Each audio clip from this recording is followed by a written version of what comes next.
Index Astartes, Space Wolves, Executioners, and Beasts. During the Great Crusade, the Vulca Fenrica were the agents of the Emperor's wrath, the executioners of the sentences decreed by the Master of Mankind. By their blades were the first traitors of this bygone age punished, their names and crimes forever banished to the shadows of forgotten history. But in facing the darkness before all others, the sons of Leman Rus were tainted by it, and now they have become all that they ever fought against: traitors, heretics, and renegades, fighting for nothing more than glory, bloodshed, and desperate attempts to restore an epoch that can never return. Their tale is a warning to all true servants of the Imperium. Be careful when you look into the darkness beyond, for it looks back at you. Origins. When the Emperor's sons were stolen from him by the machinations of the Dark Gods, each one of them landed on a different world. All of them struggled to understand their nature, to learn and grow in environments more often hostile than not. In these early days, the sons of the Emperor would each learn different lessons, taught to them by their adoptive planets, lessons that would shape their existence for the remaining of their immortal lives. Most of these lessons were harsh ones, for the galaxy already was an unforgiving place in this time, and the worlds of the Primarchs were, for their differences, all places of strife and challenge. But of all of them, Leman Rus' own homeworld was arguably the harshest on human life. Fenris was a feudal world, whose people had long lost access to the technology they had brought with them during the first time mankind scattered across the galaxy. It was also a death world, with winters harsh enough to freeze the oceans, and summers whose heat scorched the ground and melted the great icebergs, causing devastating tides. The gravitational pressure inflicted upon the world shook it with earthquakes and volcanic eruptions, forcing the tribes of Fenris to always be on the move, to seek new land each year.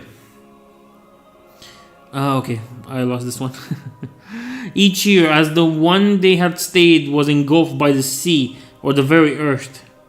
Beyond the dangers of the planet itself, the beasts of Fenris were also a terrible threat to human life. Great dragons and sea serpents, wolves the size of horses, and other unnameable horrors stalked its forests and mountains. Why Fenris was ever settled by humanity during the first diaspora is unknown.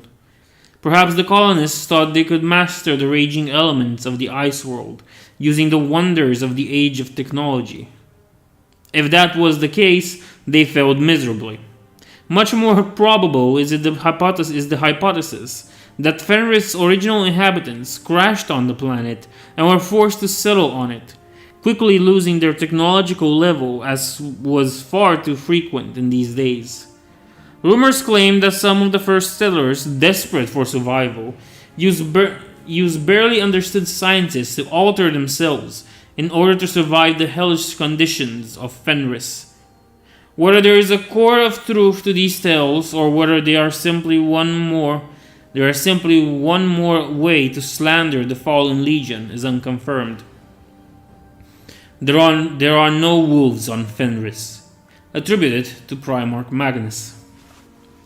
It was on the highest of these mountains that the child who would become Leman Rus arrived.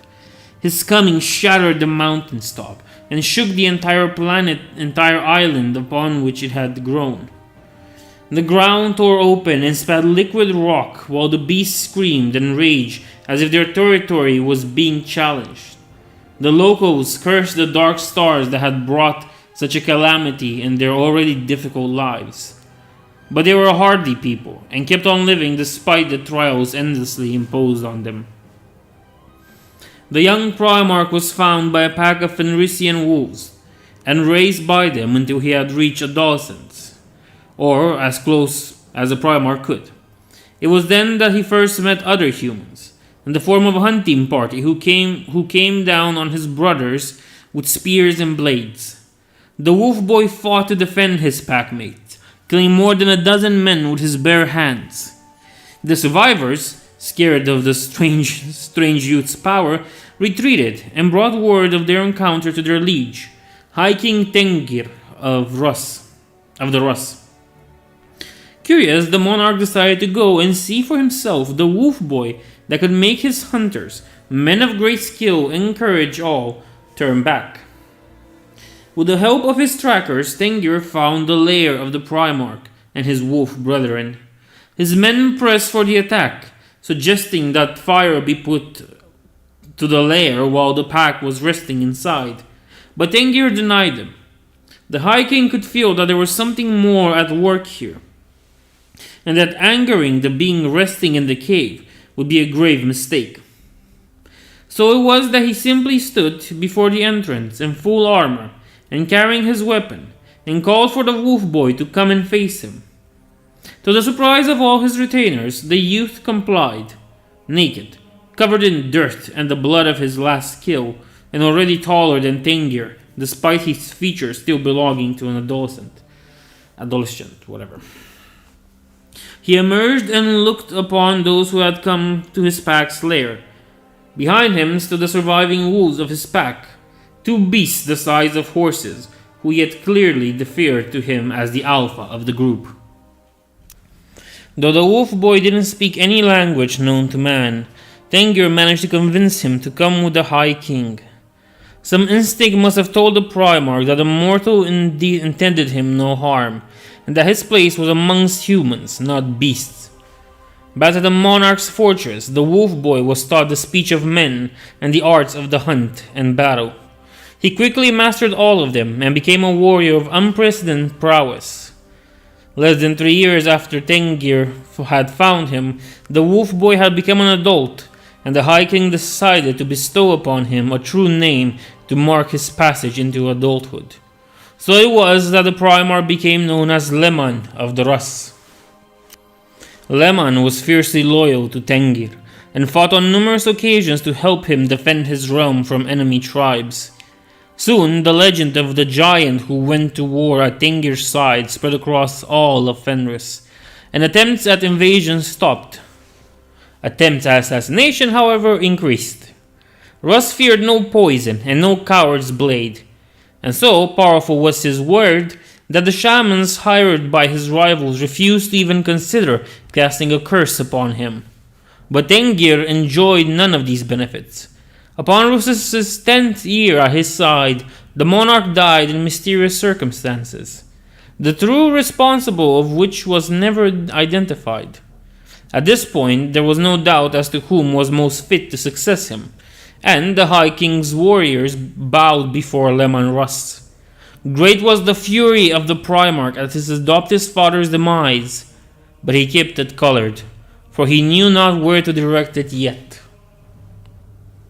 For several years Rus ruled his kingdom, hunting down the great beasts that tormented his people, and gathering mighty heroes around him. The land of Rus became the safest place on Fenris, and entire tribes joined him willingly, while others looked upon Rus's prosperity with jealous eyes and sought to claim it for themselves. These rivals poisoned the mind of several of Rus's vassals, and when the Primarch left the fortress to go on a quest to slay a great sea dragon that had been harassing villages for weeks, they made their move and seized power, while assassins were sent to kill Rus. The Primarch easily defeated the hired blades, and from then he obtained the names of those who wished him dead, the same who had ordered Tengir's execution. He returned to his fortress and easily defeated his would-be usurpers, killing them all in single combat and forcing their guards aside with the sheer strength of his glare. Now knowing who to blame for his father's demise, Rus called for his warriors to gather and went on a great war to punish them. Half a dozen High Kings fell to Rus's vengeful blade, and by the time he was done, all of Fenris was under his control. With the tribe united under the newly crowned High King of Fenris, the world entered a new age of peace and prosperity. The conflicts between the tribes were silenced by Rus's presence, for none would risk incurring his wrath to satisfy their petty feuds, even those who had lasted for tens of generations. Years later, during one of Russ's celebratory banquets on the anniversary of Fenris's unification, a lone hermit arrived to the Wolf King's fortress. He challenged Russ to single combat, claiming that the loser would serve the winner. Russ had had much drink that evening, even for his Primarch physiology, and he accepted the gamble with a laugh, sure that he could beat this strange man in a moment. But he was wrong. Instead, the mysterious stranger felled him with a single blow of such power that it shattered the drinking cups of those closest to the fight, and cracks formed where Russ's skull hit the stone floor. Had a normal man been hit with such strength, he would have been dead before touching the ground. But Russ was no normal man, and it was no more than a handful of unconscious hours before his eyes opened again. When Russ woke up, his thought had been cleared of the alcohol that had obscured them. He saw then that the man not as the hermit he had appeared to be, but as a being of awesome power, clad in golden armor, with the wisdom of the ages in his eyes and the might of the ancient gods in his grasp. It was then that Russ knew he was facing his father, the one who had given him life and strength. So it was that, laughing at his own foolishness, Lebanrus, great Jarl of Fenris, the Wolf King, bowed before the Emperor of mankind and willingly submitted himself to his Maker's design for him in the Great Crusade. The Great Crusade. Russ was the first of the Primarchs to be found, and he was quickly reunited with the legion that carried his gene seed. As such, the records of the deeds of his legion during the Great Crusade are both lengthy and honorable, with many acts of heroism only slightly tainted by reckless attitude and disregard for their unaugmented human allies. The Space Wolves were considered to be the best individual fighters of the legions, but they lacked the discipline found in other gene lines. The heritage of Fenris, quickly adopted even by the Terran members, made them to take pride in being warriors more than soldiers. Over time, the influx of aspirants taken from Terra diminished, as more and more future Space Wolves, a name that is a terrible translation of the one Russ originally gave them, the Vilka Fenrica, were selected on Fenris itself, with its number swelling due to the unique compatibility of the Death World's denizens and the invention of the Canis Helix. The 6th Legion went to the front lines of the Great Crusade, bringing world after world under the Imperium's aegis. However, there is a dark side even to those blessed days of glory.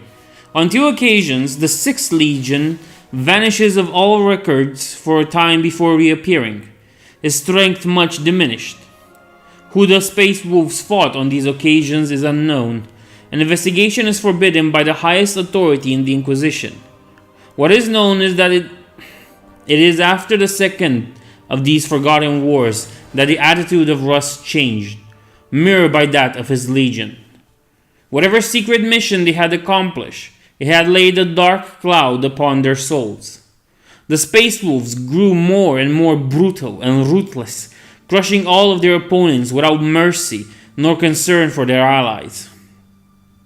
Soon, Imperial commanders refused to aid the aid of the Vilka Fenrica, calling for the help of the other legion's forces, even if they were further away by months of warp travel. Russ sat alone in his chambers, brooding, thoughts of loss and betrayal. His 2 wolves, Freki and Geri, who had been with him ever since his first days on Fenris, were no longer at his side. They had fallen in the same battle that had scarred their master's soul. The solitude didn't suit the Wolf King, yet he could not bear to be in the presence of his sons at this moment. There was no joy in the Primarch's eyes, no savage pleasure for boundless enthusiasm. The light that had shone from him, the charisma that had enabled him to make the proud Jarls of Fenris bend knee, were still there, but darkness had fallen upon them. Where before he inspired loyalty, Now none outside of his legion could look upon him without fear. He knew this, and clung to the thought that it was necessary. These wars, as hateful as they had not been without purpose. Now Russ knew that he could no longer simply be a warrior. He had become an executioner. The axe of the Emperor's will. Forevermore, he and his sons would be the scourge of traitors and renegades. The punishment unleashed by the master of mankind upon his foes. Such was their word. Weird, whatever. From now on until the stars went cold.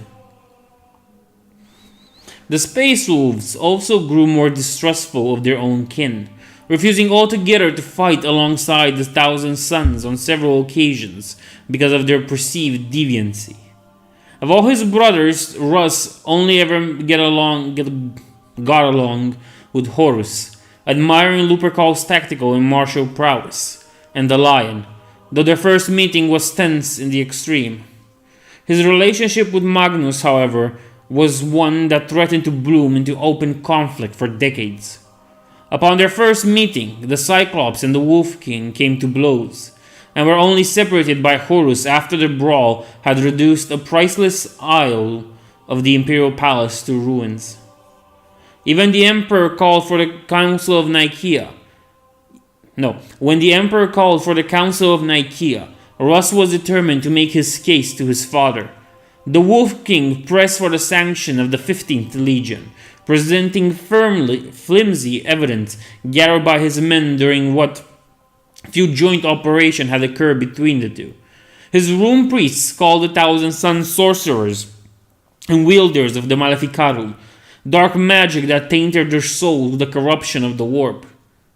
In later years, Mortarion, who had also had doubts about Magnus and his sons, will claim that Russ had actually helped the Cyclops when his shamans had called him a witch. Despite the Wolf King's arguments, the Emperor decided to allow Magnus's legion to continue their practice of the art. Worse, in the eyes of Russ, he encouraged the other legions to do the same in their legions, with the installation of the Librarium, an organization Russ looked upon with great distaste. Furious, Russ spoke one last time before the assembled dignitaries, claiming that the Emperor was making a terrible mistake, one that they would all regret, before storming out of the Colosseum and leaving the planet. On his way out, he was met by Magnus, who tried to explain their father's decision to his brother. But so great was Russ's anger that he refused to listen, and when Magnus and the Thousand Sons tried to prevent him from leaving in such a fashion, he exploded and attacked him, gravely injuring one of Magnus's sons who put himself between them. Russ left Nicaea in shame and fury, before the Emperor could reach and punish him for his violent action against his brothers and his nephews. "Listen to me, Russ," Magnus said to his brother. "You must understand our father's decision. It is the best choice, the only choice." "Be silent, brother," snarled Russ, his features stirred in disgust. "You lie to our father. I know it. You deceived him with your petty words and your lies. But I will now let you infect me with them. I will prove our father that he was wrong about you, that he should have let me punish you for your foolish ways." "My foolish ways? I have studied with our father himself, Russ. While your shamans listen to the winds of this ball of ice you call home for scraps of knowledge, I have sailed the great ocean at his side. I know more of its dangers than you ever will, and you call me foolish? Who here is refusing knowledge and embracing ignorance? Who here is clinging to the meaningless tradition, and who seeks enlightenment so that we may all be free of the warp? That knowledge you seek is poisonous. It has twisted your mind just like it has twisted your flesh. It has corrupted you, Cyclops, and its mark is plain for all to see." Magnus did not raise to the bait. Instead, he replied.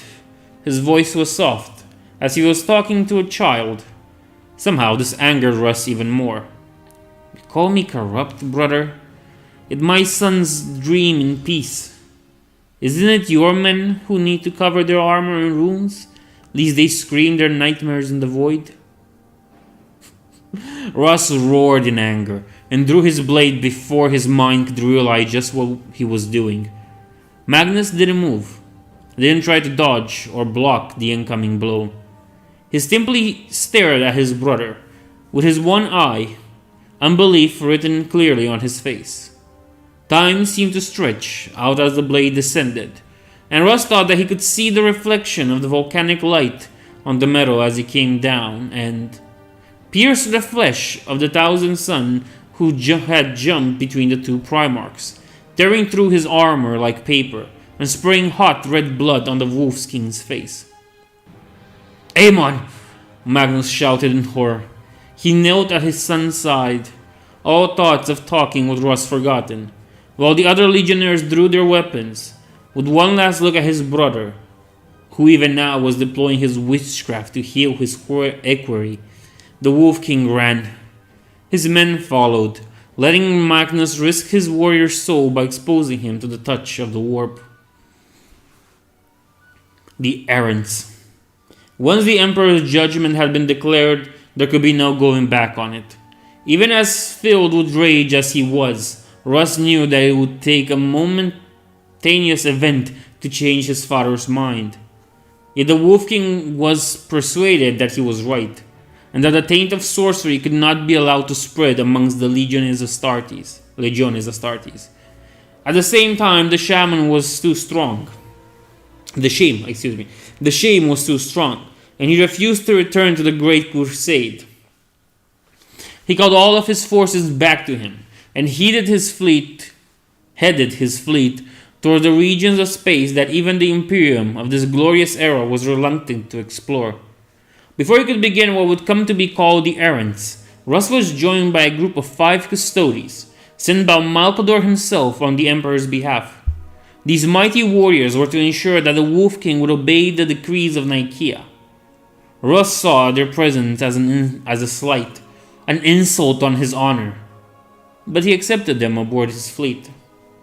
Leading the way from his flagship, Hrafnakil, or whatever that's said. I hate those names.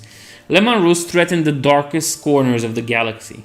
From the cold reaches of the hollow stars to the gravitational nightmares of the galactic core, the Wolf King's search continued.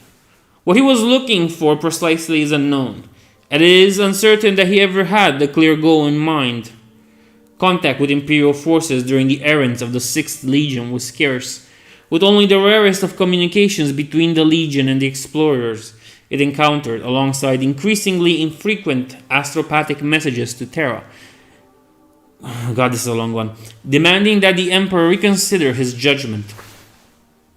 These messages were accompanied by reports from the Custodes' own astropath, reporting that Russ's quest was purging the Imperium's borders of creatures that may become a threat to it even in the future.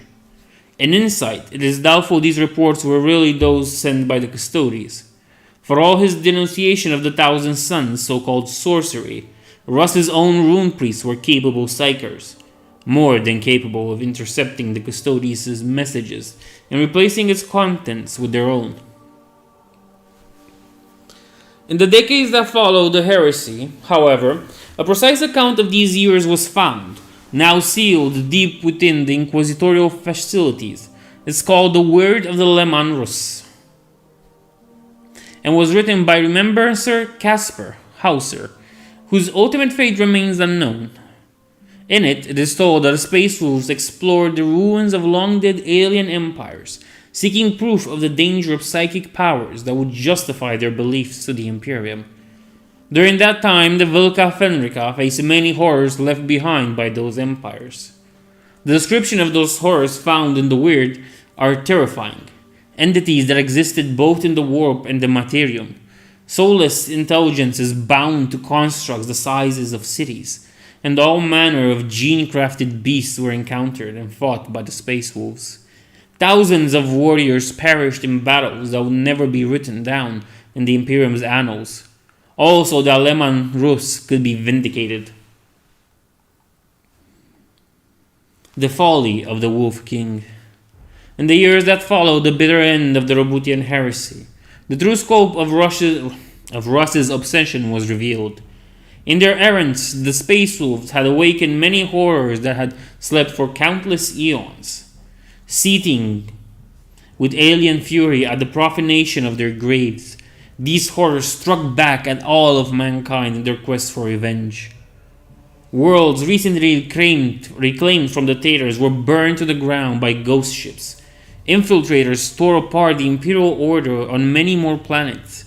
Billion died in horrible pain, their dying screams brewing the Immaterium to form new warp storms. It took many centuries for the Ordo Xenos to deal with all the facets of Leman Russ's foul legacy. The only silver lining of this long crusade was that whenever the path of the Xenos crossed those of the 6th Legion warband, the aliens immediately dropped whatever schemes they were pursuing to attack the ones truly responsible for their wrath. Sometimes the Inquisition was capable of dealing with these Xenos ploys, but in a handful of cases, the Space Wolves' careless exploration roused entire armies of dormant, self-aware machines, such as the infamous Metrax of Tariq Prime, entire regiments of the Imperial Guard, and companies of Space Marines that had to be dispatched to protect the Imperial worlds and crush the Xenos invaders. The entire campaign is called the harrowing in the few archives of it that have survived the passing of the millennia. Even to this day, the Space Wolves bear the mark of the errants. Besides the forbidden knowledge and ancient technologies gained, the Sons of Russ have had their mindsets profoundly altered by what they saw. Like some Inquisitors who have spent too long fighting against the horrors of the galaxy, they have been known to make alliances with Xenos breeds. Most of the times, these alliances consist of primitive aliens used as cannon fodders by the Astartes. But sometimes it is the Space Wolves who serve the designs of a Xenos potent, betraying humanity yet one more time, even amongst the other traitor legions. Such behavior is blasphemy beyond compare, and a crime deserving only a painful death. The Death Watch, the Ordo Xenos group of elite alien hunters, has lost hundreds of members to these twice-damned traitors across the centuries.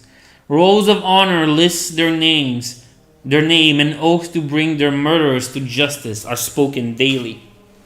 The touch of the alien corrupts the body, and the knowledge of the alien taints the soul. Such is the lesson found in the Word, the one taught by the folly of the Wolf King. In the end, after almost half a century, Russ found what he was looking for. On a dead Eldar world called Melissa Serataria, the Song of Lost Dreams, in the Xenos dialect, Russ learned the story of the fall, of how the Eldars unwillingly created the dark god Slaanesh with their excess and abuse of their psychic gift. Russ descended on the world with his personal guard and brought Hauser with him to act as a chronicler of what they would see.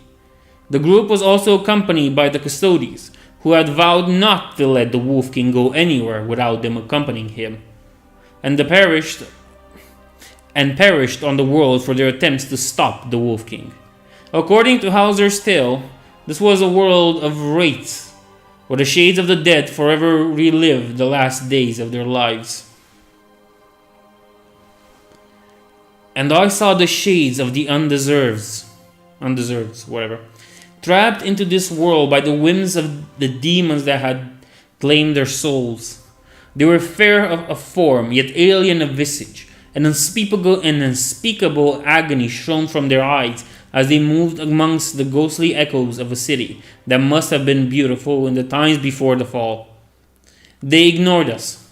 Russ, his guards, the custodians, Bear, and me, all but for one, who turned from the path he followed endlessly and walked towards us.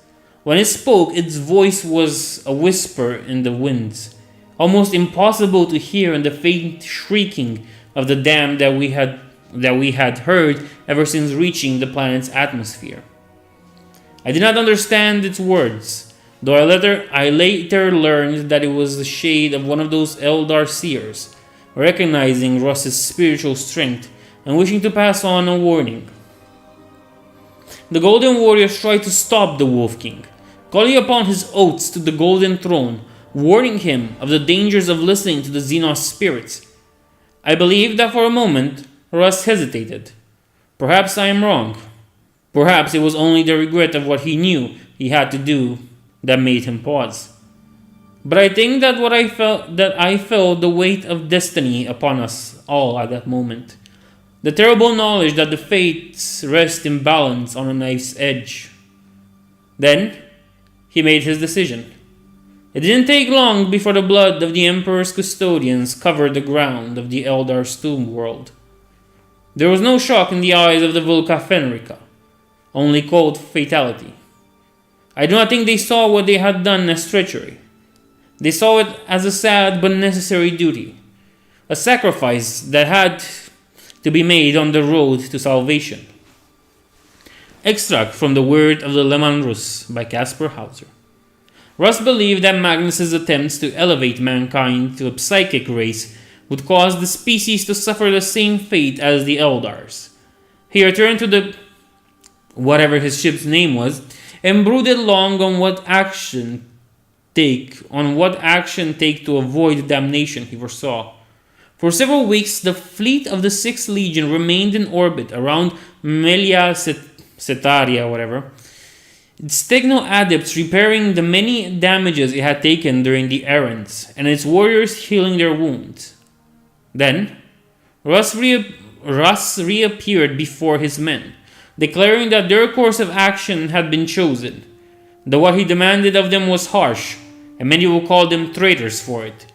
He told them that it was necessary. If they did not do it, mankind would follow the Eldars into the grave. There was only one way to avoid this terrible fate.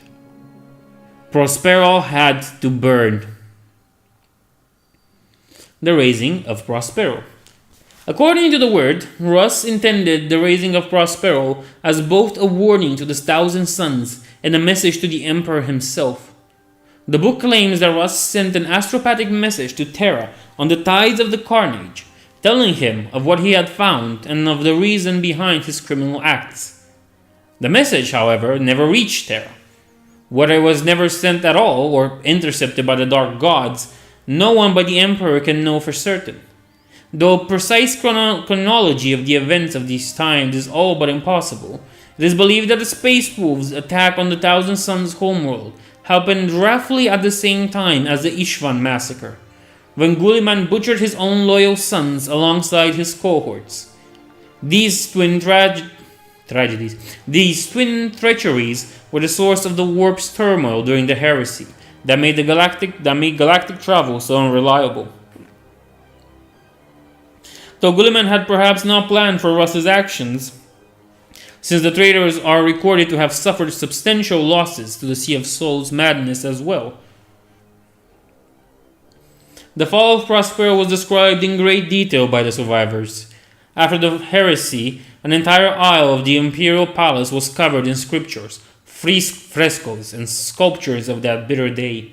The magnificence of the City of Light presented both before and after the barbarians of the treacherous Six laid it low. There are many hidden meanings in these works of mournful art, and an inquisitor seeking knowledge of the Space Wolves can find much of the Thousand Sons lore in it, if he has but the intelligence and the patience needed to see past the obvious and into the symbolic. Prospero was a well-defended world, with a garrison of Thousand Sons and its own regiment of the Imperial Army, the Spire Guards. With most of the Legion's forces either back on Terra or dispersed across the Great Crusade, however, it was not as well protected in orbit. The Space Wolves boarded and destroyed the orbit defense array and proceeded to bombard the planet. Zika, the City of Light, housing millions of priceless, unique scrolls and books, burned as the Sixth Legion out to destroy the 15th experiment with psychic population.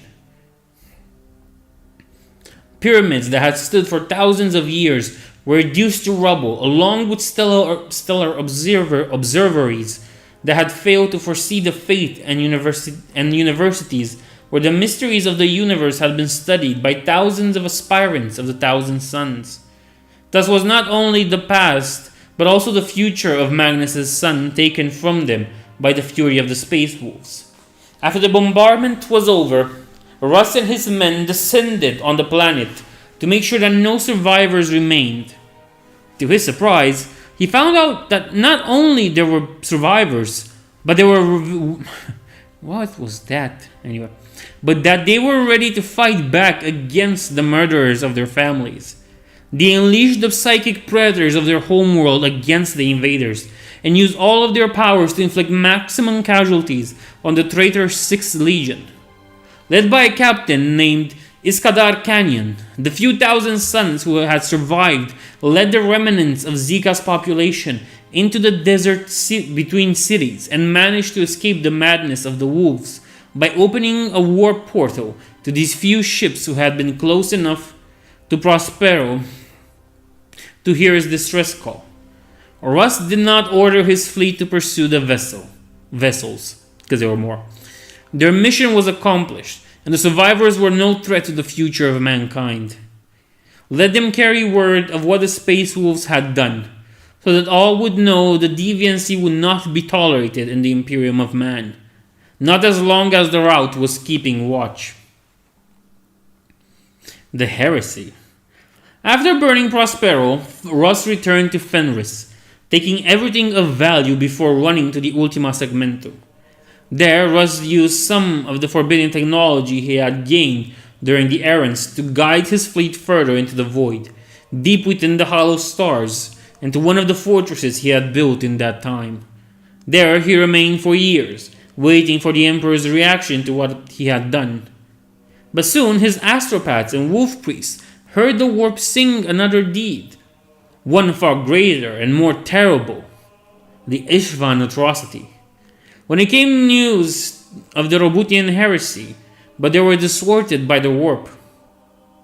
With it came news of the Roboutian Heresy, but they were thwarted by the warp, and the details of it eluded Russ. The Wolf King found himself torn by indecision, not knowing which side was right, which one to support. On one hand, Guilliman had always appeared to be an arrogant lording to Russ, but he was honorable, a king of kings, capable of leading an empire to greatness. On the other hand, the Emperor may have not followed Russ's advice on Nicaea, but surely what he had done in Prospero, and the knowledge he had unearthed and sent to him, would have changed his mind. It was as Russ's mind balanced that Lionel Johnson, perhaps the only one of his brothers that the Wolf King trusted, found the 6th Legion. The Lion told Russ that what had occurred in his absence. Surprisingly, it seems that the servant of the Great Deceiver told his brother the truth, at least as far as the wretched traitor knew it, that Guilliman had turned against the Emperor, and that 7 other Primarchs stood with him in defiance of the Emperor's tyrannic and foolish ways. Then, after having told his brother of the galaxy's events, the Lion began to weave his greatest deception. He told Russ that Guilliman was a worthier lord than the Emperor, that he knew and understood the sacrifices and hard decisions that had to be made if mankind was to survive the darkness of the galaxy. The rhetoric of Lionel Johnson persuaded Russ. There was still doubt that prevented him from throwing his lot with Guilliman's rebellion. Russ remembered how his father had looked back on that fateful day when he had beaten him and revealed his true form.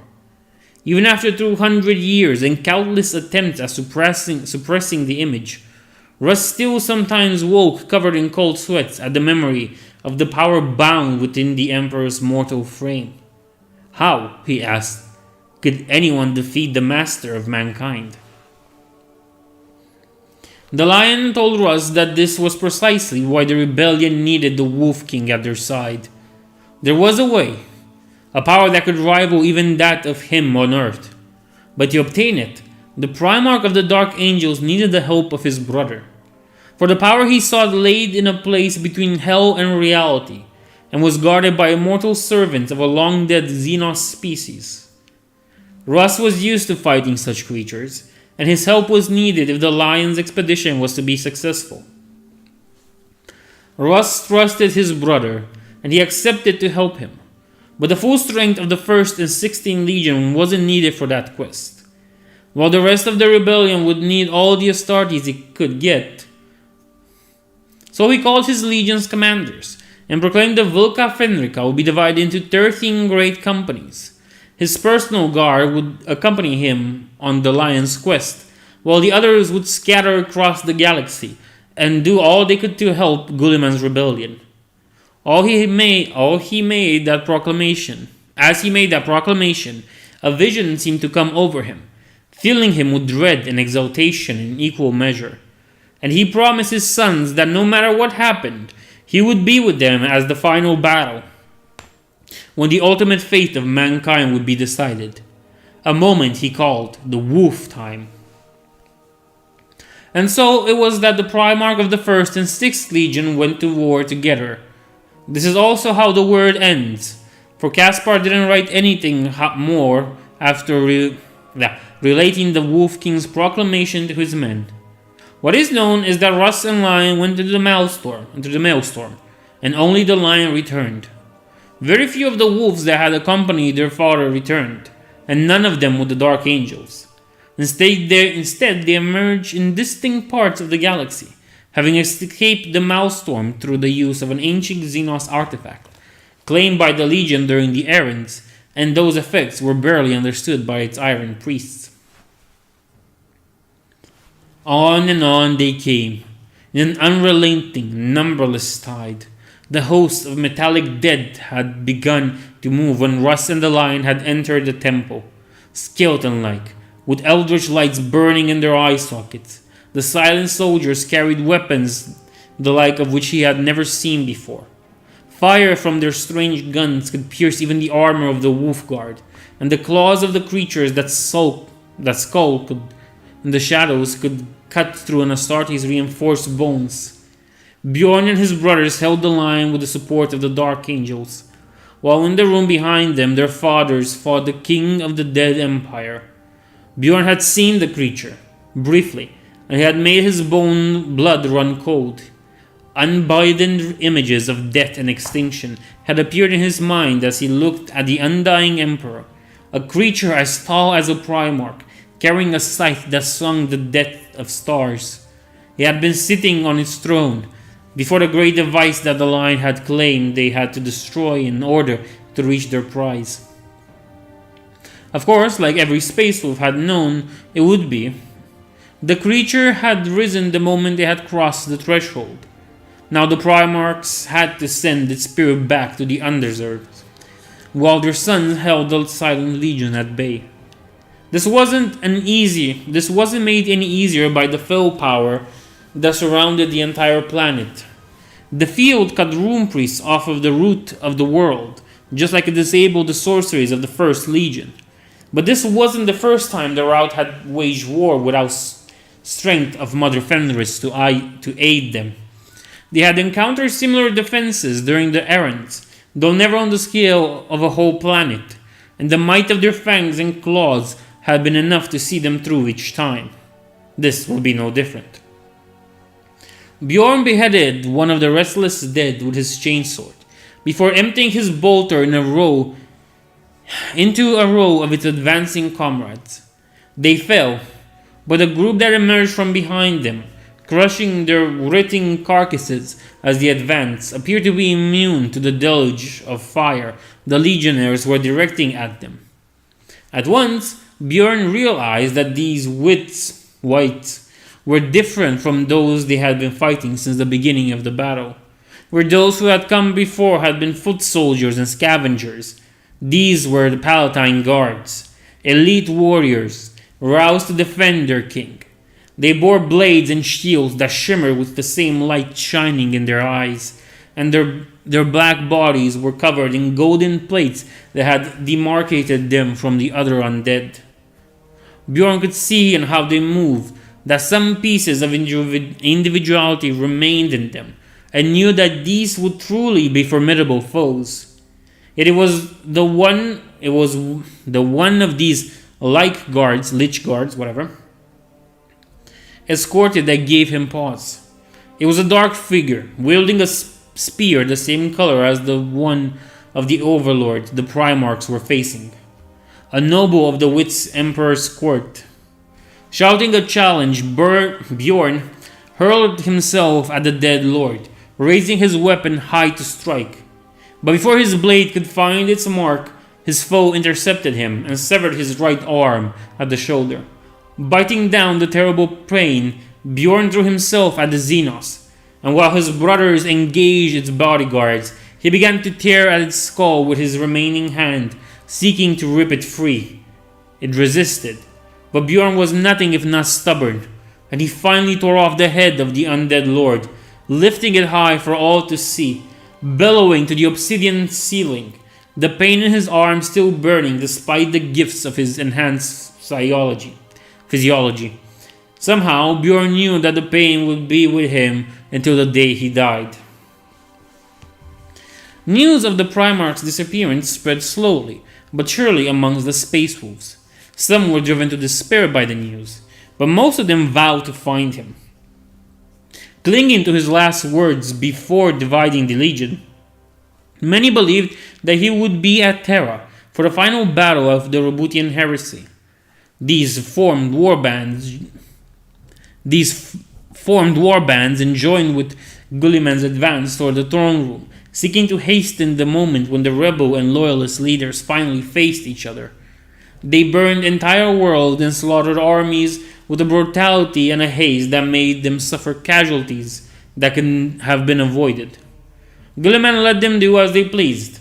The arch-traitor had little qualms about sacrificing his allies to speed up his own victory. Finally, the traitors arrived at Terra. The Space Wolves hurled themselves at the walls of the Imperial Palace, desperate to bring them down, calling for their father to return to them as the birth world of mankind burned in the flames of the ultimate battle. But Russ did not return. The Vulca Fenrica died by the thousands at the blades and bolters of the Loyalists, and still he did not return. They kept on fighting, their hearts filled with the black rage, taking the lives of many faithful servants of the Emperor. They kept on fighting when Sanguinius fell, and when the Ninth Lords and Emperor's children returned. They kept on fighting when Guilliman breached the Imperial gates, pouring after him and spreading across the palace, engaging the Custodes and the other defenders, while Guilliman faced the Master of Mankind in battle. And still, Russ did not return. Bjorn watched as the witch who called himself Ahriman killed Utter Weirdmake. One moment, the Rune Priest, was at his side on the Imperial Palace ramparts. The next he was gone, his shade's last scream still echoing in the ears of those present. He shuddered.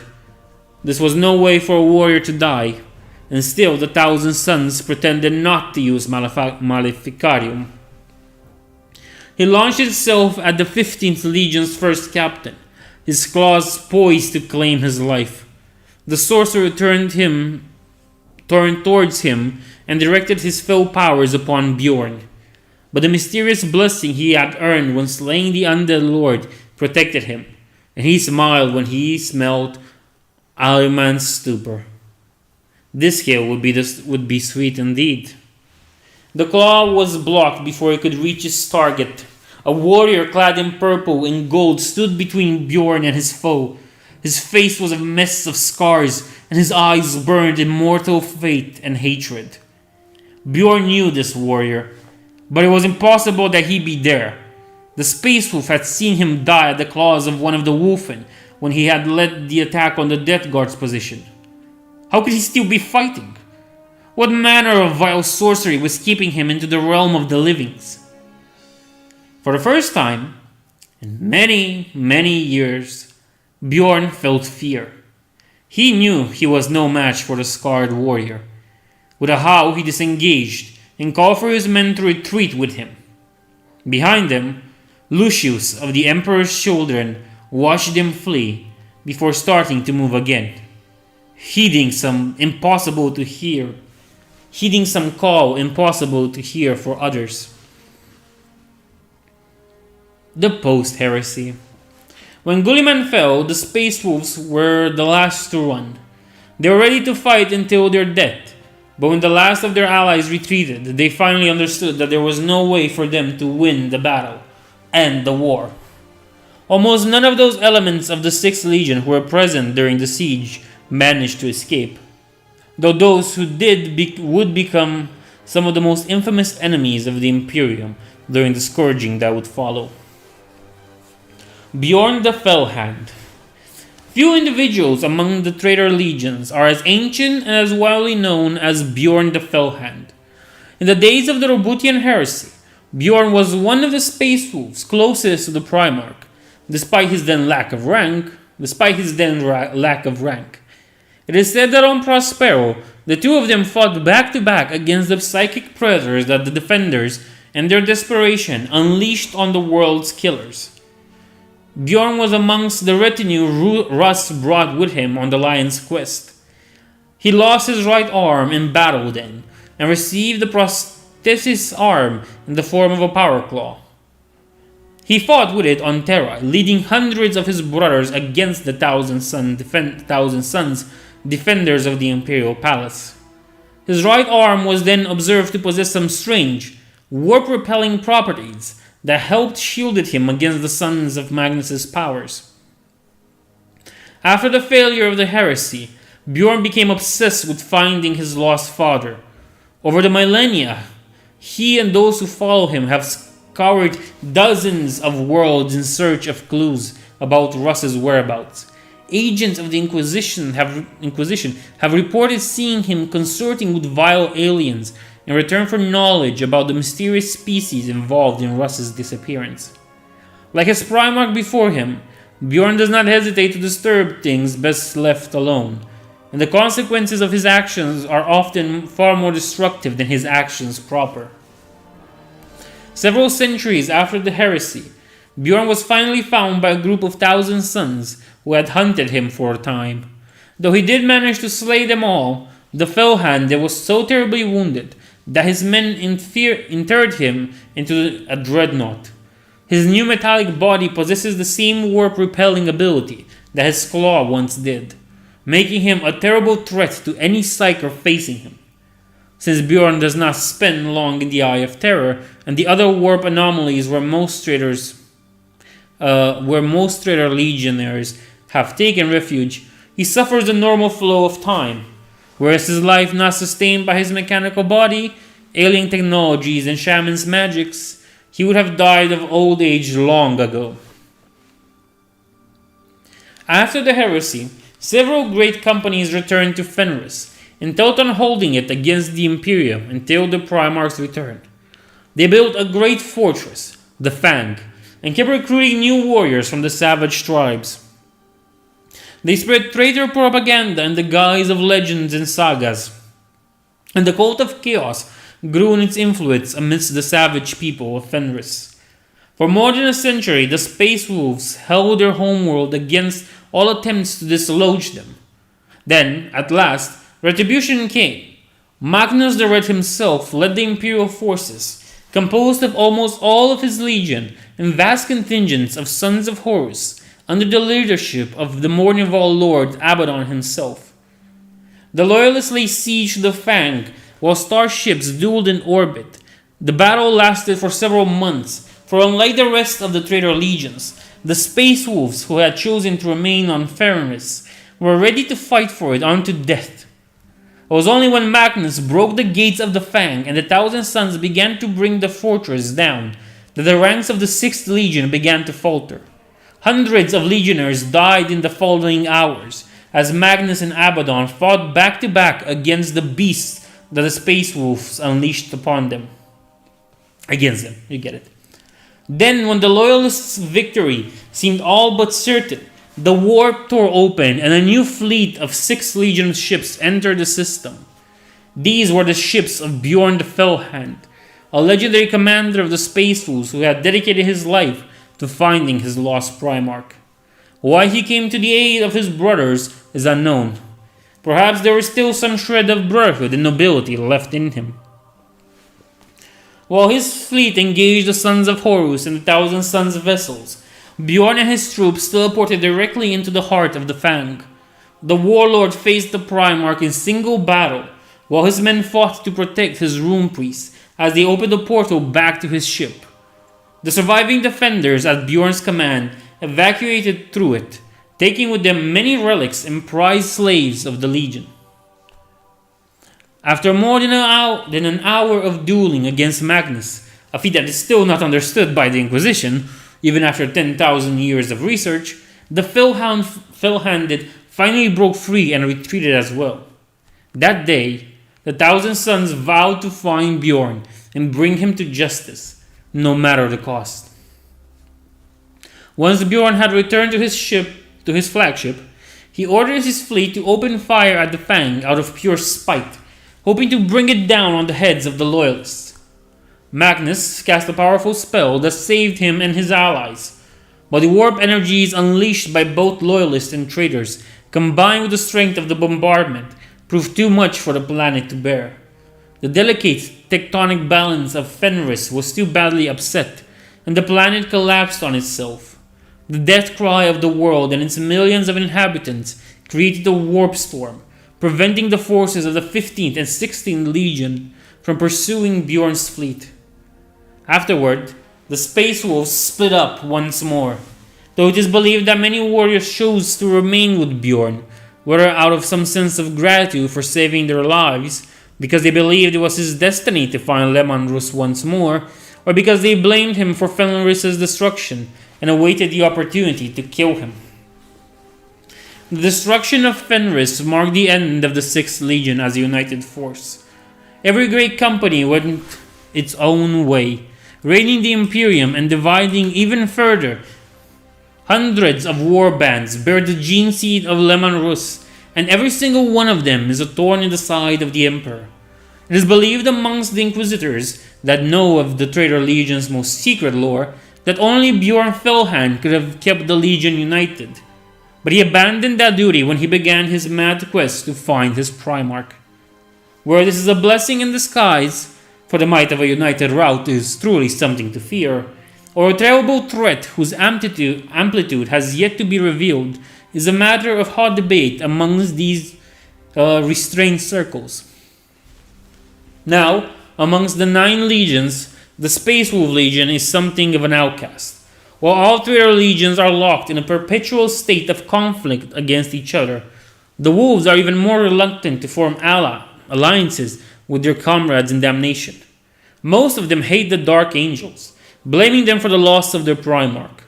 Entire wars have been fought between the 1st and 6th Legion to avenge Leman Russ, and while every Chaos Marine slain by his brother is a boon to the Imperium, dozens of Imperial worlds have been caught in the crossfire of these feuds.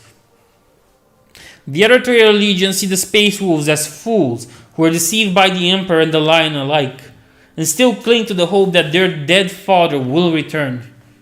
On the rare occasions, warbands from the Space Wolves and other legions fight together. The Wolf Lord and his opposite numbers spend a lot of time and effort preventing their warriors from creating new feuds between the two groups. Organization. The Space Wolves still follow the organization their Primarch decreed before his disappearance. Almost all of them owe allegiance to one of the 13 great companies, save for a handful of renegades and outcasts. Of those great companies, only 12 are known to remain in existence. The fate of the 13th uncertain. Each of the great companies is led by a wolf priest, one of the heirs of Russ. Beneath the wolf prince, Each of the great company is led by a wolf prince, one of the heirs of Russ. Beneath the wolf princes are the wolf lords, each commanding a warband belonging to the great company. The size of these warbands vary greatly, and they are very fluid. Some active warbands of Space Wolves are composed of warriors who have fought side by side since the Great Crusade, while others have only recently assembled around the Rising Star amongst the Legion. The troops under the command of the Wolf Lord are generally divided between the Blood Claws, those recently induced into the Legion, and who have yet to earn their Lord's recognition, and the true Space Wolves, full-fledged members of the Vulca Fenrica. Wolf Priests and Rune Priests form separate brotherhoods within the Legion.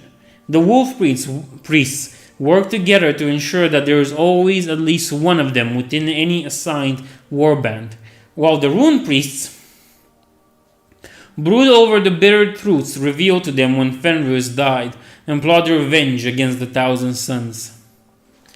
The hierarchy within each great company has much in common with the packs of wolves from which the Legion takes its name. Warbands journeyed on their own or in groups depending on the alliances made by the Wolf Lords, and regularly return to the great company fortress to repair and share the tales of their infamous deeds, that they may be recorded by the Legion's skalds. The Wolf Prince directly commands the greatest numbers of Astartes, but it is his own personal strength that allows him to keep his position. If one of the Wolf Lords challenges him for it, the Wolf Prince must accept the challenge and face his would-be usurper in single combat. Such duels are taken very seriously, and the victor, should he win by trickery or cowardly means, will soon be torn apart by an enraged mob of demigods. Several of the Wolf Princes, named by Horus at the head of the great companies, are still in position today, having successfully defended their throne from hundreds of challengers over the millennia. Most of these individuals, fortunately, remain on their demon worlds most of the time, trying to impose a semblance of order upon their troops, lest the Legion dissolve entirely. If such a thing were to happen, they believe that upon his return, Russ will punish them for failing to preserve the route he entrusted to them.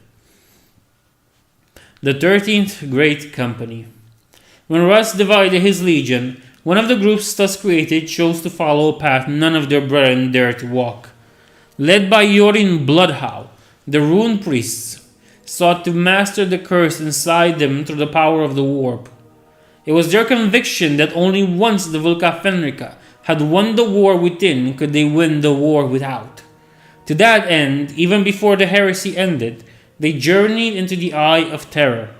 It was thought that it had been destroyed by the madness of chaos, but in recent years, for the first time in 10,000 years, signs and portents seemed to indicate this was not the case.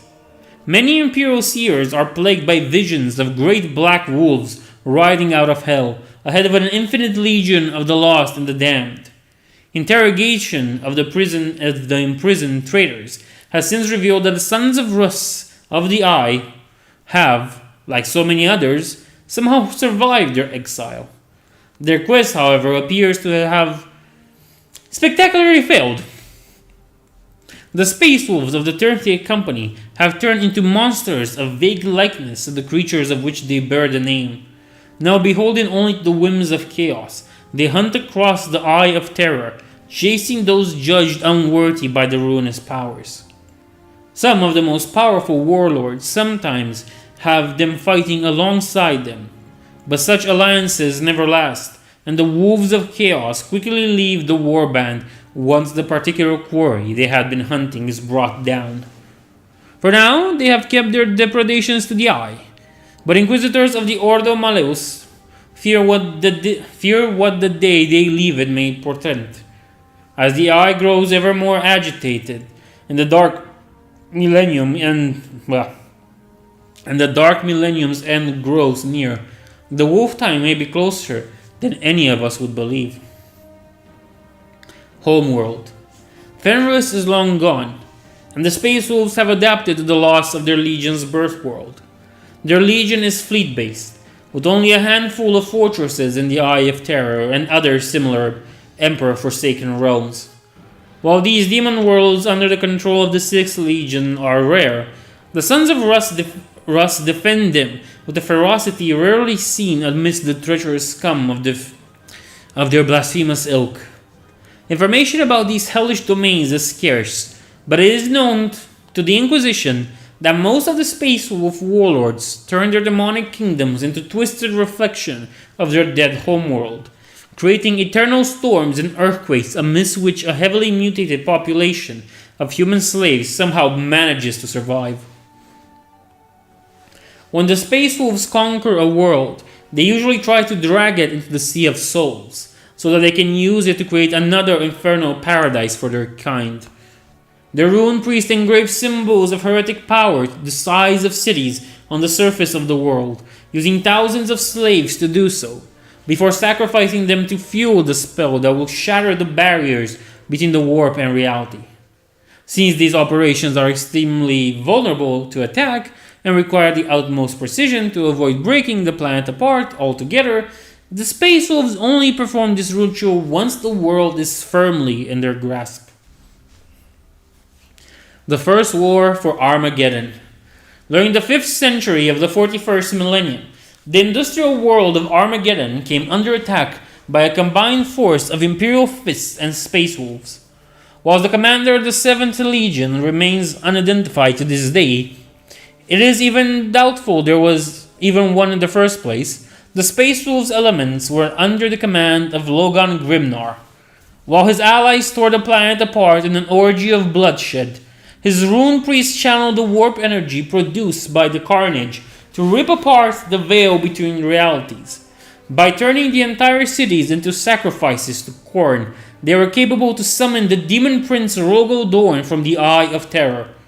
The traitor sons of the Emperor almost plunged the entire planet into the warp, and would have succeeded if the arrival of the World Eaters had not saved the last cities from his wrath. While the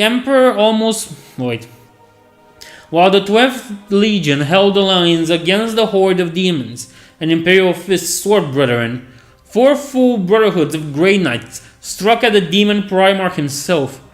Only a handful of Grey Knights survived, but Rogel Dorn was banished back to the Sea of Souls. At the moment of the demon Primarch's fall, Grimnar ordered the retreat of his men, leaving his allies without support. The World Eaters launched a devastating counterattack, slaying thousands of traitor Astartes and putting an end to the last recorded time the Imperial Fists acted as a united legion. The planet was saved. The touch of chaos corruption remained powerful, however, and the Inquisition demanded that the remaining population be put to the sword to avoid contagion. The 12th Legion strongly opposed that decision, and instead evacuated the civilians and soldiers who had fought at their side to one of their legion's homeworlds. We'll talk about that later. Beliefs. I will return. I promise you that. In the end, for the final battle, I will be with you. When the stars bleed and the galaxy burns, when the last battles of the last war begins on Terra, I will be with you. When my father's empire when my father's empire of lies crumble under the weight of its hypocrisy, when the children of man know that their hour is at hand, I will return for the wolf time. The Proclamation of Russ. The Space Wolves have not abandoned the superstitions and traditions of their homeworld. The wolf priests still teach the legends of Fenris and the Legion to the new recruits. How Fenris was made from a rock thrown away by the gods at the beginning of time. How Russ bested the great wolf spirit Morakai and bound it into his service. Most of all, though, they speak of the wolf time, the prophecy of Russ before leaving with the lion to their ill-fated expedition. Many believe in the return of Russ. They think that he will return when the end of the Imperium is nigh, and the galaxy ablaze once more with the fires of heresy. These actively seek to bring down the Emperor's domain, favoring destruction over their own plunder. Others believe their Primarch to be dead, and desire nothing more than to reap glory in battle or carve their own petty kingdoms and reign as warrior kings. Unlike many amongst the traitor legions, most Space Wolves know and admit that they are corrupted. that their actions have left an irredeemable taint upon their soul. But they blame it on the Emperor and Magnus, claiming that the Cyclops cursed the Sixth Legion with his Maleficarium powers in vengeance for the raising of Prospero. To them, the Emperor deceived the Legion just as Magnus deceived him, and forced the 9 legions to rise against him by his actions. They see themselves, and the other legions, even though they certainly wouldn't accept such views, as martyrs, forced into damnation by a tyrant's ambition and their failure to prevent it completely. For the Space Wolves, they were always necessary monsters, but mankind betrayed them and cast them out, and they must pay for that betrayal. The question of the Rune Priests. One of the reasons why Rus was denied at Nicaea is believed to be the presence of the so-called Rune Priests amongst his legion. These individuals were psyker of great, if specialized, talents, and the clear hypocrisy of Rus, who called the Thousand Sons witches, while his own sons used the very same powers, turned many of his brother against him. To understand such an apparent contradiction in the Wolf King's rhetoric, it is necessary to know of unholy Fenris' long-lost lore. The people of this world had arbitrarily separated the arts of warpcraft into 2 categories: the shamanic lore of their wise men, and the Maleficarium, the dark arts of the demonic. To them, the first was the calling upon Fenris' spirit to defend oneself against the creatures of the warp, while the latter was dabbling with these same creatures, allowing them a foothold into reality, and risking bringing back the horrors of the old night. At Nicaea, it was of Maleficarium that the Space Wolves accused the Thousand Sons. While the separation between the different schools of power is something that the Imperium acknowledges to this day, the Space Wolves' ruin was their own categorization. The Space Wolves' ruin was that their own categorization was based on a proper observation and measure of the risk of each way of accessing the warp's power, but on blind opposition to anything that didn't follow the old ways of Fenris. That is why when Rus called for Magnus to be punished, he genuinely believed that there was nothing in common between his Rune Priests and the Cyclops sorcerers. The loss of Fenris, however, has forced the Space Wolf Psychers to face the truth. Their powers come from the warp, not from some non-existent blessing of their homeworld. This has driven many of them mad, deeply drinking of the Dark God's poisoned gifts in despair. Combat Doctrine. Ragnar Blackmane. One of the most recently risen leaders of the 6th Legion, Ragnar is a descendant of the Fenrisians saved before the planet's destruction. Especially young for his rank, his deeds have made his name a curse across more than 100 systems. Inquisitorial observations indicate that he is a follower of the Blood God and a champion of battle whose skill was almost unequaled amongst the traitor legions. He is a highly charismatic, if somewhat reckless leader, and his thirst for blood borders on the berserker status, though he has so far avoided to fall into mindlessness that seems to consume most legionnaires succumbing to that particular brand of damnation. Many war bands have already gathered under the one who is called the Young King of Fenris by his devoted servants. Some amongst the Inquisition fear that he may unite the 6th Legion once more and bring it wholly under Khorne's sway. To prevent his terrifying eventuality, several assassins have been dispatched, but, like those employed by Ragnar's rivals, they have failed in their mission. Operations led by the Space Wolves tend to fall into one of two categories. The first, and by far the most common, are the raids for plunder and slaves. Unlike other traitor legions, the Vulca Fenrica lack any skill at maintaining a viable infrastructure for long, and they depend on these raids for resupplying almost entirely. These raids are lightning fast, highly precise, and followed by a quick retreat once the traitor's objective has been captured, or the defenders have been rallied and the initial momentum lost. The second category is that of the war of conquest. Sometimes a wolf lord, or a great jarl, is able to gather a great number of warriors behind him and seeks to build his own kingdom. With uncharacteristic patience, that individual will carefully tend to his alliances. Sow the seeds of heresy on the worlds he wishes to conquer, and scheme to weaken military defenses.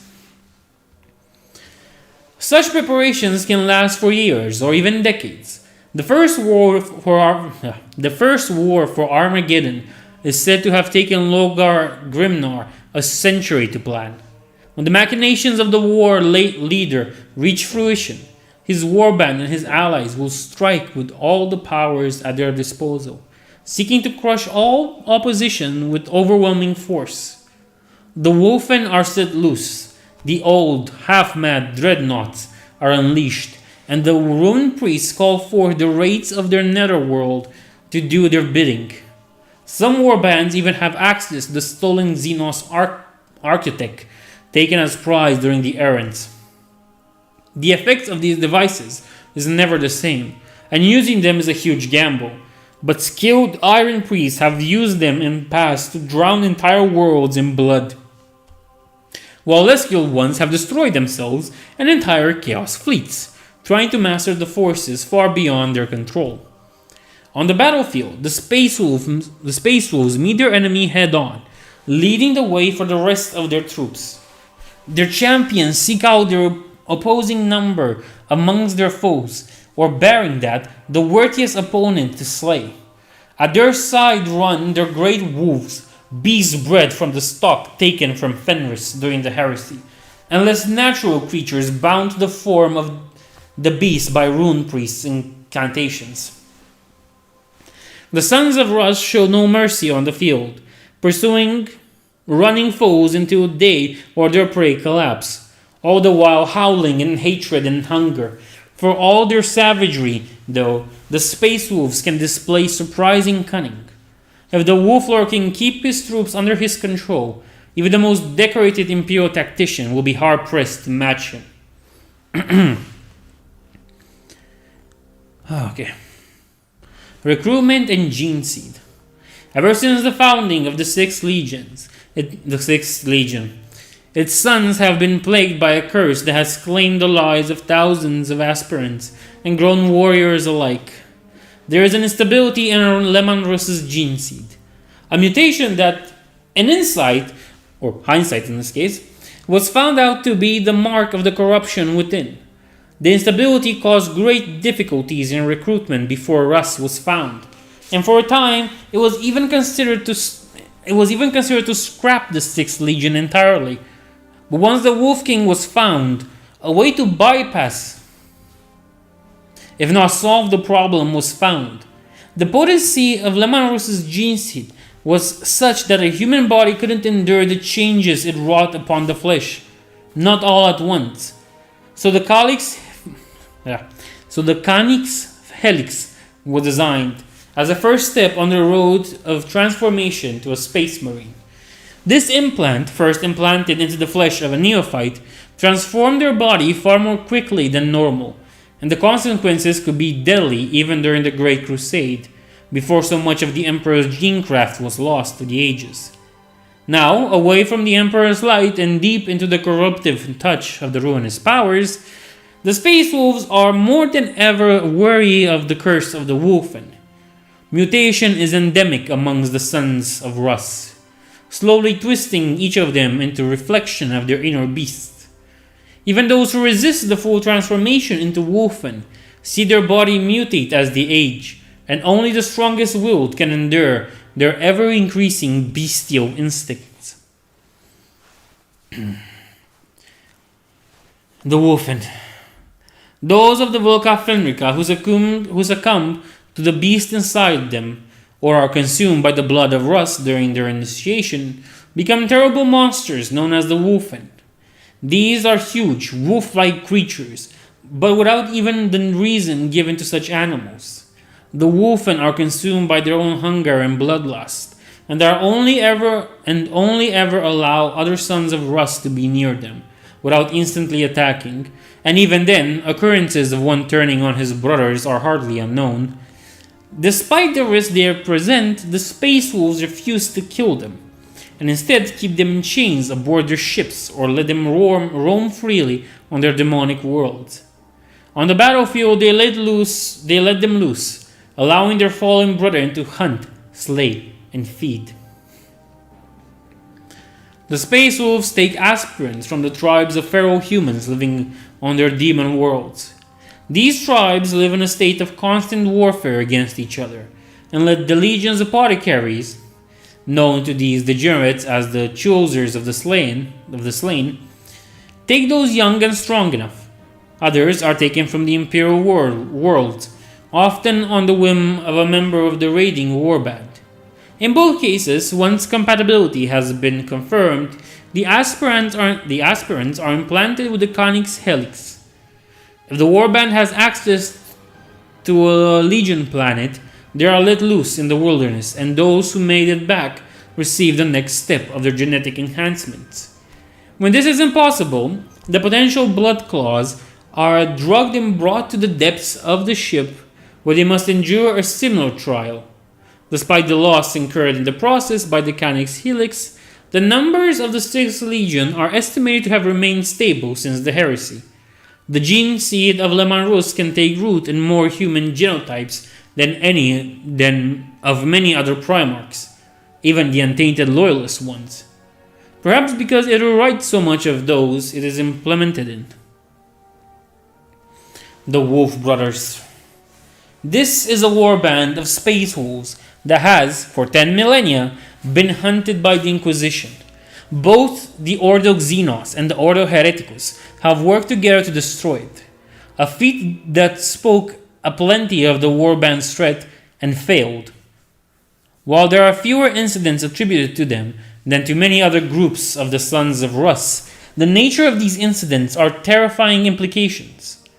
And their terrifying implications have led hundreds of Inquisitors to dedicate their lives to the destruction of those known as the Wolf Brothers. The Wolf Brothers are an offshoot of the 12th Great Company, having left it soon after the end of the Roboutian Heresy at Terra. They were, and still are, led by a former wolf priest, the equivalent of an apothecary in the other legions, named Zahariel. He has been a target of the Inquisition for thousands of years, yet his genial and cunning mind has allowed him to always remain a step ahead of his would-be slayers, often manipulating them to fulfill his own ends. When Hraldir left the rest of his great company, his goal was to find a way to free the Space Wolves from the curse of the Wolfen. His exile was precipitated by the displeasure of his lord, who, via Greylock, who saw such a wish as going against the Legion's spirit. Still, he allowed Hraldir, or whatever his name is at this point, to live with those warriors who wished to follow him for centuries. This guy sought to further his knowledge of Astartes' genetics, even going as far as working alongside Fabius Bile at one point. Though the two are now bitter enemies, but this wasn't enough. And like his Primarch before him, this guy sought knowledge in the darkest parts of the galaxy. He led his warband into the hollow stars and vanished there for centuries. He was long believed dead when he returned in the 36th millennium as the instigator of the Plague of Unbelief, and it took several decades to identify him. The Plague of Unbelief was a major heresy that spread across several dozen worlds. Imperial authorities were either overthrown or subverted from within by the cabals of Xenos worshippers, who offered their own lives to an entity they called the Great One, fanatically believing that it was their fate to be consumed to sate the creature's hunger. When the first reports reached the rest of the Imperium, it was believed that a new Xenos threat had emerged from the depths of the galaxy. But the truth was far more ominous than even that, and the truth was revealed when the Thousand Sons faced the horror of the Wolf Brothers in the crusade to reclaim the fallen worlds. In pursuit of his great work, the Tempering, this guy had unearthed artifacts from a previously unknown ancient Xenos civilization. These artifacts, named the Hallowed Devices by the Inquisition, have granted him immortality. He was confirmed to have been killed 6 times, only to return each time even stronger. But they have also altered him. He no longer has anything in common with humanity, or even his fellow traders. Those who follow him have similarly changed. The fury of the beast within their heart, expunged by Hlardir's biosorcery, these creatures are dispassionate, killing at the behest of their lord, but taking no pleasure in the act, nor in anything else. When the last of the afflicted worlds was finally reclaimed by the Death Guard, its entire population had to be put to the sword. The taint of this guy's experiment and his Xenos heresy had driven billions mad, and the horrors he had committed upon them before being forced to flee were enough to shake even the composure of Mortarian's sons. Warcry. You know what? Reading this whole Space Wolves thing, I really feel like it gets way too similar with the Space Wolves in main 40k, where they act more like Mary Sue's. But that's my opinion. Warcries. Warcries among the Space Wolves vary greatly from warband to warband. A recurring theme is the calling of the name of the Wolf Lord ruling the Great Company, to whom the group is beholden. But those of the 6th Legion further on the Damnation's path will shout the name of the Dark Patrons in the hope that they take notice of their offerings. Champions of the Space Wolves also scream their own name, deeds, and titles to their foe, or have heralds do it in their stead. The warbands who have remained closest to their roots will often use "For the Wolf King" or "In the Name of Russ" as war cries. Howls, whether from legionnaires or the beasts that accompany them, are also a sign that a group of Chaos Marines has 6 Legion sons in its ranks. He was walking through the tides of utter blackness, as he had since his arrival in this realm of shadows and monsters. His mortal senses were useless here, for this was not the plane of flesh and matter. So were his immortal perceptions blinded, for no inhabitant of this benighted hell had a soul for him to smell, or a destiny for him to read. When they came, seeking to rend his presence to shred and expel it from their oblivion, he fought back, not with the blade in his hand, but with his very existence. He shielded himself from their claws of negation with plates of memories, and beat them back into the emptiness with clubs of raw, primal emotions. He was there. He was he. They couldn't destroy him. He would find a way out of this non-place. There were others that followed him. The vision that had haunted his mind long before he had been cast into this place had come with him. Silent as always, the 2 shadows of his brothers walked behind him, watching him with accusing eyes. Even here, where his body was merely a concept with no real meaning, he could feel the pressure of the glare on his back. As familiar as it was, not a moment went by without it reminding him of what he had done in service of his father. But the pressure and the guilt is represented were things he was used to, things he no longer consciously considered. His mind was so wholly focused on his goal and his survival that there was almost no place for him to think about anything else. Each idle thought took an eon to form in his mind. Since his arrival, he had wondered how the Great War went. Surely it wasn't over. Had he not foreseen, in that dreadful vision, that he would be there, come the final battle?